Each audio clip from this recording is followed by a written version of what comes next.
ہم بات کر رہے ہیں ایک ایسے ٹرک کی جس کو پورے 8500 کلومیٹر ٹریول کرنا تھا، لیکن مسئلہ یہ نہیں تھا صرف کہ ٹرک کو اتنا لمبا سفر کیسے کروایا جائے، بلکہ اصل مسئلہ یہ تھا کہ اس ٹرک میں برف کا بہت بڑا بلوک رکھا گیا تھا جس کو افریقہ کے آگ برسانے والے صحرا سے صحیح سلامت گزارنا تھا۔ یعنی جس صحرا میں برف تو کیا لوہا بھی نرم پڑ جاتا ہے، اس صحرا میں اس ٹرک کو پورے 10 دن گزارنے تھے۔ لیکن چیلنج یہ تھا کسی بھی حالت میں برف پگھل نہ پائے، اور وہ بھی بغیر ریفریجریٹر کے۔ ہماری ویڈیو میں ایک دفعہ آپ لوگوں کا پھر سے خوش آمدید۔ ناظرین، یہ بات ہے 1959 کی، جب پوری دنیا کی اٹینشن ایک آئس بلوک نے گھیر رکھی تھی۔ یہ آئس بلوک 3050 kg وزنی تھا، اور اس کو دنیا کے ایک کونے سے دوسرے کونے تک پہنچانا تھا، اور وہ بھی بغیر ریفریجریٹر کے۔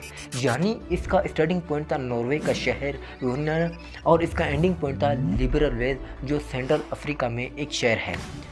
لیکن آخر ایسا کیوں جا رہا تھا؟ اس آئس بلوک کو اتنا دور کیوں لے جایا جا رہا تھا؟ اصل میں یہ معاملہ شروع ہوا تھا ایک سال پہلے، یعنی 1958 میں۔ لگزمبرگ یورپ کا ایک بہت بڑا ملک ہے، جہاں سے ایک بہت بڑا فیمس ریڈیو اسٹیشن چلایا جاتا تھا۔ یہ براڈ کاسٹ ریڈیو لگزمبرگ کے نام سے پوری دنیا میں فیمس تھا۔ اس ریڈیو اسٹیشن کی طرف سے سارے سننے والوں کے لیے ایک انوکھا چیلنج تھا، اور وہ چیلنج یہ تھا کہ اگر کوئی بھی آدمی 3 ٹن وزن آدمی آپٹک ریجن سے افریقہ تک لے جاتا تھا تو ایک اس کو بہت بڑا بھاری انعام دیا جاتا تھا۔ ریڈیو لگزمبرگ کی طرف سے یہ ڈیسائیڈ کیا گیا تھا ہر کلو گرام آئس کے بدلے میں 1 لاکھ فرینچز دیے جائیں گے، جو آج کے دور میں $16,000 بنتے ہیں۔ ہر ایک کے جی کے یعنی کہ 3 ٹن وزنی آئس بلوک کے $48 ملین بنتے ہیں، جو واقعی بہت بڑی رقم ہے۔ لیکن اس چیلنج کے کچھ رولز بھی تھے۔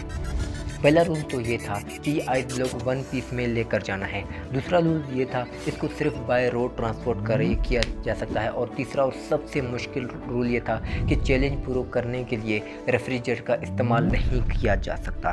ریڈیو لگزمبرگ نے اتنا بھاری انعام اسی وجہ سے ہی تو رکھا تھا کیونکہ ان کو اچھی طرح معلوم تھا کہ اتنا آئس بلوک آپٹک ریجن سے افریقہ تک لانا کسی بھی صورت میں ممکن نہیں ہے، کیونکہ یہ کوئی چھوٹا موٹا سفر نہیں، یہ سفر پورے 8500 کلومیٹر لمبا تھا، جس میں 2500 کلومیٹر افریقہ کا وہ صحرا ہے جہاں ٹیمپریچر 50 ڈگری سینٹیگریڈ ہوتا ہے۔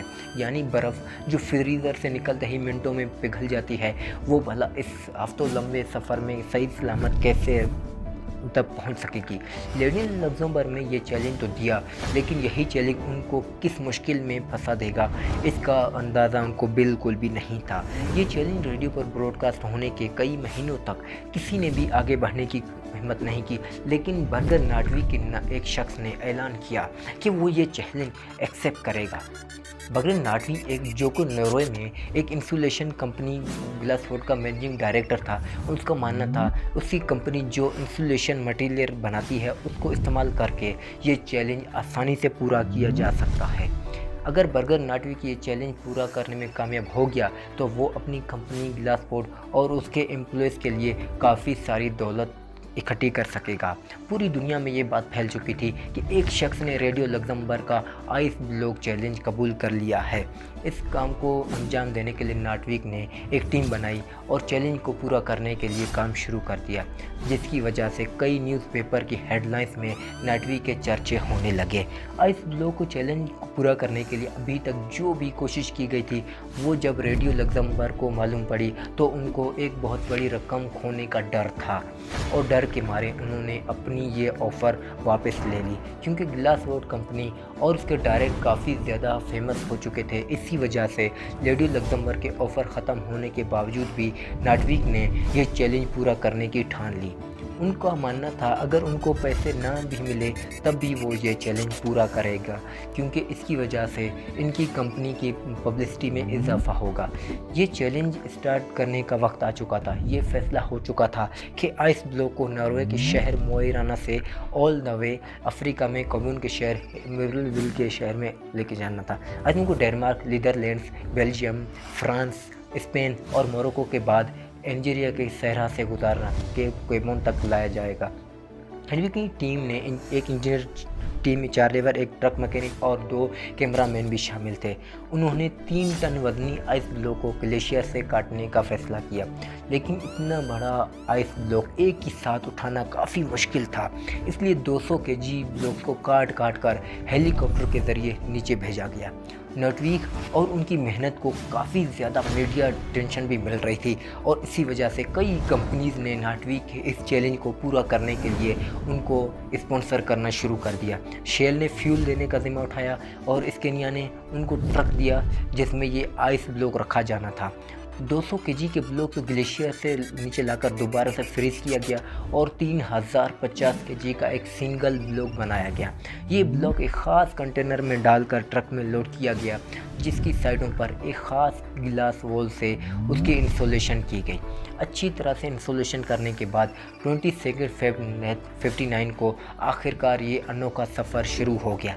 शुरुआत का सफ़र तो काफ़ी ज़्यादा आसान था, क्योंकि इन इलाकों में मौसम भी काफ़ी खुशगवार था और रोड्स भी बिल्कुल ठीक ठाक थे, क्योंकि ये न्यूज़ पूरी दुनिया में फैल चुकी थी। इसी वजह से ये ट्रक और उसका क्रू जिस भी बड़े शहर से गुजरते थे, वहाँ के लोग उनका इस्तकबाल करते और नारे लगाकर उनका हौसला बढ़ाते थे।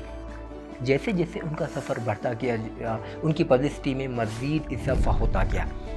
जब ये ट्रक पेरिस से गुज़र रहा था तो उनके वहाँ की पुलिस ने भी भीड़ वाले इलाकों से गुजरने के लिए ख़ास प्रोटोकॉल दिया गया। यहाँ तक कि पेरिस के मेयर ने कौम की दावत भी की थी। इस सफ़र को एक हफ़्ता गुजर चुका तो वहाँ से ट्रक को ग्रेन की मदद से एक शिप पर रखा गया, क्योंकि उनको अब समंदर का एक बहुत बड़ा हिस्सा पार करना था।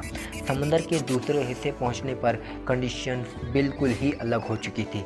ट्रक अब अफ्रीका की ज़मीन पर आ चुका था, जहाँ दिन के टाइम बहुत गर्मी इंतहाई शदीद थी।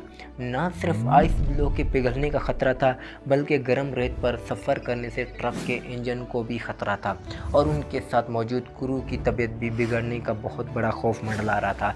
इन सारे ख़तरों के अलावा ट्रक को सिक्योरिटी थ्रेट भी था, क्योंकि जिस तरह से वो गुज़र रहे थे उस इलाके में जंग चल रही थी और फ्रीडम फाइटर्स के लोग पहाड़ों में ही छुपे हुए थे। वो लोग अपनी बातें मनवाने के लिए ट्रक और उसके क्रू को होस्टेज भी बना सकते थे। इस खतरे से निपटने के लिए फ्रेंच फॉरेस्ट नेम मेजर ने ट्रक और उनके क्रू को सरह के कुछ एरिया से सिक्योरिटी दी और उनको ख़ास इंस्ट्रक्शन दी कि कम से कम स्टॉक लेकर उनको इस सरह से गुजरना है। लेकिन क्योंकि इस सरह में प्रॉपर रोड नहीं थे, इसी वजह से ट्रक बार बार रेत में फंस जाता था। उनको मंजिल तक पहुंचने की जितनी ज़्यादा जल्दी थी, उतना ही ज़्यादा उनके रास्ते में मुश्किलात आ रही थी। हर मर्तबा ट्रक फंस जाता था तो उसको रेत से निकालने में क्रू को घंटों लग जाते थे। दुनिया के सबसे महंगे आइस ब्लॉक को ट्रांसपोर्ट करने का ये मिशन अब इनके गले में आ चुका था। एक तरफ फ्रीडम फाइटर्स का खौफ था तो दूसरी तरफ गर्मी ने क्रू की हालत बिगाड़ कर रखी थी और सोने पे सुहागा इस गर्मी ने ट्रक के अंदर मौजूद आइस ब्लॉक को मेल्ट करना शुरू कर दिया। अगर क्रू यहाँ फंस गया तो ना ही उनका मिशन पूरा हो सकेगा और ना ही हज़ारों मील दूर से निकाली गई बर्फ़ बच सकेगी। सहरा से गुजरने वाले मुख्तलिफ जानवरों को उन्होंने पिघलने वाली बर्फ़ का पानी भी पिलाया, जो कि असल में दुनिया का सबसे महंगा तरीन पानी था। कई रातें उन्होंने रेत पर ही स्लीपिंग बैग बिछाकर गुजारी और आहिस्ता आहिस्ता मुश्किलात को फेस करते हुए मंजिल की तरफ बढ़ते गए। आखिरकार वो इस सहरा को पीछे छोड़ने में कामयाब हो गए और अब उनकी मंजिल काफ़ी ज़्यादा करीब थी। पूरे 28 दिनों के सफ़र के बाद ट्रक क्रू और बचा हुआ आइस ब्लॉक भी लिब्रेविल पहुंच गया, कामयाब हो गया था। लिब्रेविल पहुंचने के बाद उनका भरपूर इस्तकबाल किया गया, लेकिन सबको एक ही बात जाननी थी कि 28 दिन के सफ़र और मुश्किल तरीन कंडीशन से गुजरने के बाद आखिरकार कंटेनर में कितनी बर्फ़ बची है। हैरतमंद जब ट्रक का खोला गया तो उसके खोले का मंजर देखकर यकीन करना मुश्किल था। जी हाँ, नॉर्वे से निकलते वक्त आइस ब्लॉक 3050 kg का था, लेकिन पूरे 28 दिनों के मुश्किल तरीन सफ़र के बाद हैरत अंगेज़ के तौर पर आइस ब्लॉक का वज़न 2714 किलोग्राम था। सिर्फ 11% बर्फ़, ये सिर्फ 336 किलोग्राम आइस रास्ते में पिघल चुकी थी और बाकी सारा आइस ब्लॉक वन पीस में मौजूद था। बेशक रेडियो लग्जमबर्ग ने अपनी ऑफ़र से पीछे हट चुका था, लेकिन फिर भी ये चैलेंज पूरी तरह से कामयाब हुआ और ये बर्फ़ तोड़कर यमन के लोगों में डिस्ट्रीब्यूट की गई, जिन्होंने आज से पहले कभी भी बर्फ़ नहीं देखी थी। नाटवीक और उनकी कंपनी को कोई कैश अवार्ड नहीं उस वक़्त तो नहीं मिला, लेकिन इस पब्लिसिटी ने उनकी कंपनी ने सेल्स पर 4 चाँद लगा दिए। ग्लास वुड आज भी लावा के नाम से इंसुलेशन मटेरियल बनाती है और 1959 के बाद इनकी पॉपुलरिटी में मज़ीद इजाफा होता ही जाएंगे। आई होप आप लोगों को हमारी वीडियो पसंद आई होगी। आप लोगों के लिए बहुत ही बड़ी मेहनत से हम लोग ये वीडियोस बनाते हैं। उम्मीद है आप लोग इसको लाइक और शेयर लाजमी करेंगे। Thank you so much.